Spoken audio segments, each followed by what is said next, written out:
Make sure you check out our new show, Weed Wonks, with Wonks spelled Wonks.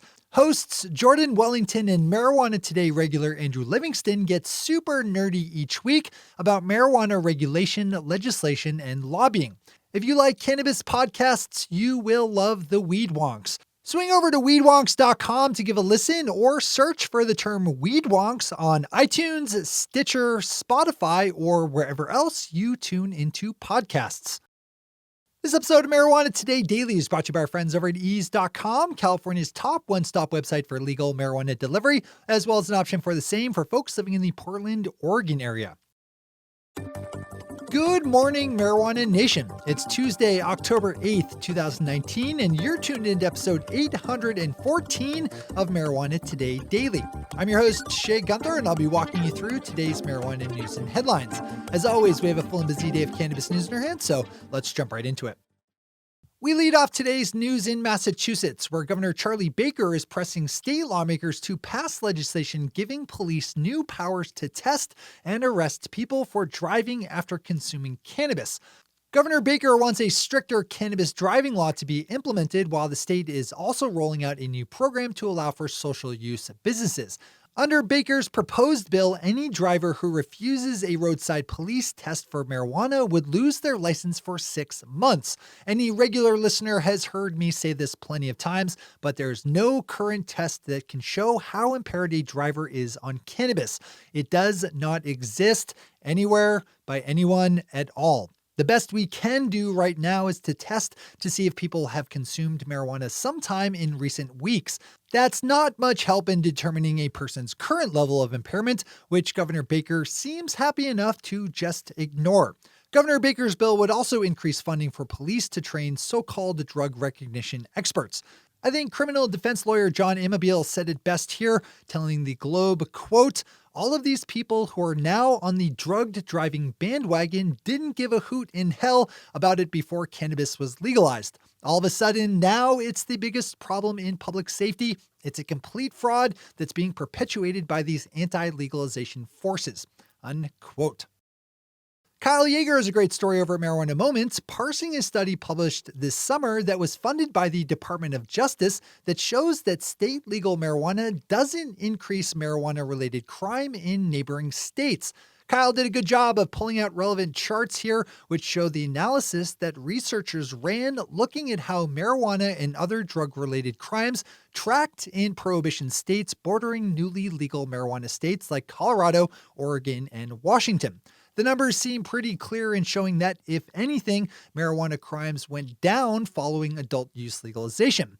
Pop over to Kyle's story in Marijuana Moments for the full read here. As always, we have all the news we cover linked to on our website at mjtodaydaily.com. Our final top story today is another Kyle Yeager joint, this time with a pickup of news out of Mexico that adult use legalization legislation is slated to move quickly this month through the Mexican Senate.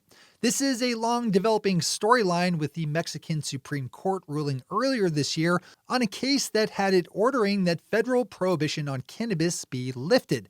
Senator Ricardo Monreal, leader of Mexico's ruling political party, said, quote, "We're thinking that we'll bring the law out, approve it at the end of October. That's the schedule we have," unquote. There are a few options on the table for the actual legislation that could be brought up, which you can and should read about over at Marijuana Moment. Those are our top stories for today. It's time for Marijuana Today Daily Headlines Blitz. Before we blitz out on headlines, let's quickly thank our sponsor, ease.com, California's top one-stop website for legal marijuana delivery, as well as the same for folks living in the Portland, Oregon area. Pop over to ease.com and check out all the properly tested, packaged, and labeled legal marijuana products up for order, with Ease showing up at your door less than an hour after you hit submit. Assuming you're in a part of California or Portland, Oregon, where Ease is active, and that's during legal delivery hours.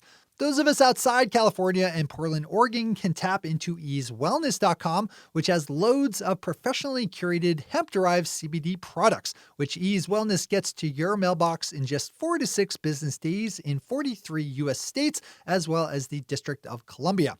Whatever your location and legal cannabis need, the chances are getting better by the day that Ease can be there for you. And as always, Ease remains a great source for legal cannabis insight and analysis through their regularly produced editorial content. Big thanks to everyone over at Ease for their long-running support of our show. All right, time for the Blitz. We jump to Oregon, where the Oregon Liquor Control Commission and the Oregon Health Authority are now working to develop regulations for the 180-day ban on flavored vaporizers announced on Friday by Governor Kate Brown.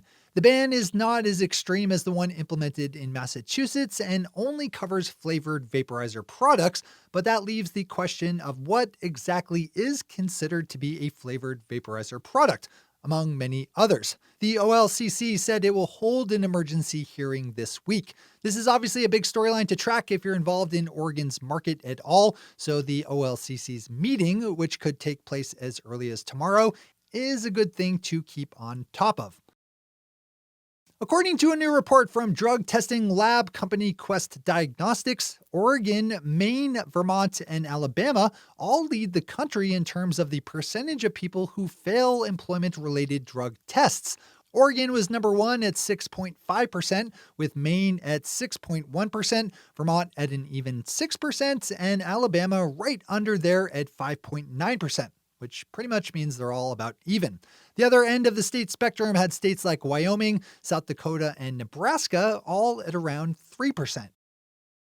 Activists in South Dakota have started organizing to push state lawmakers to legalize industrial hemp, declaring yesterday to be South Dakota Hemp Day and taking the opportunity to visit lawmakers in person to press their case.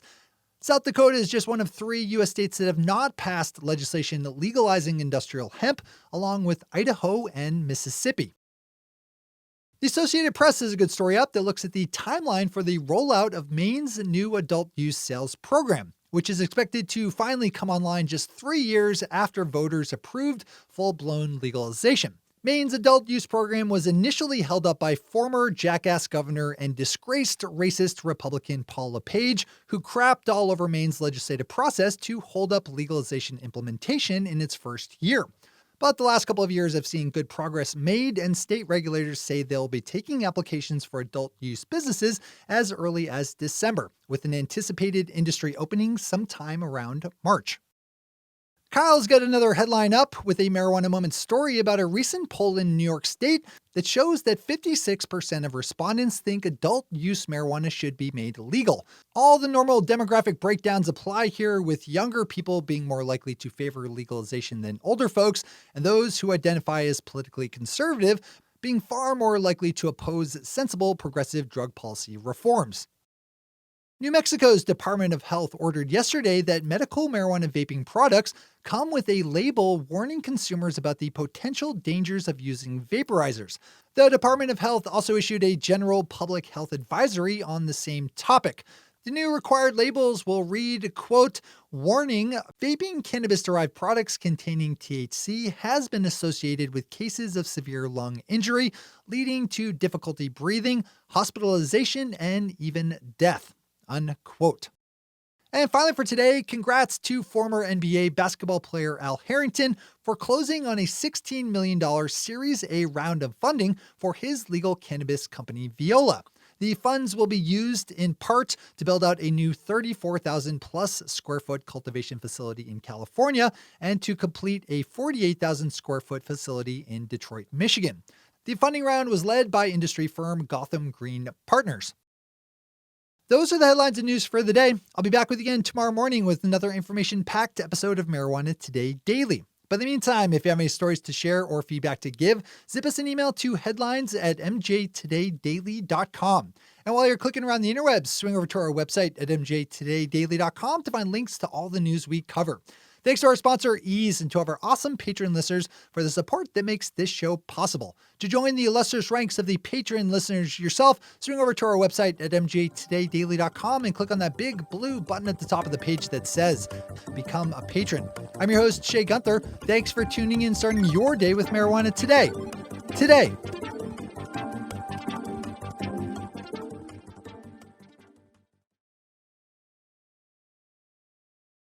One take, Shay. One take.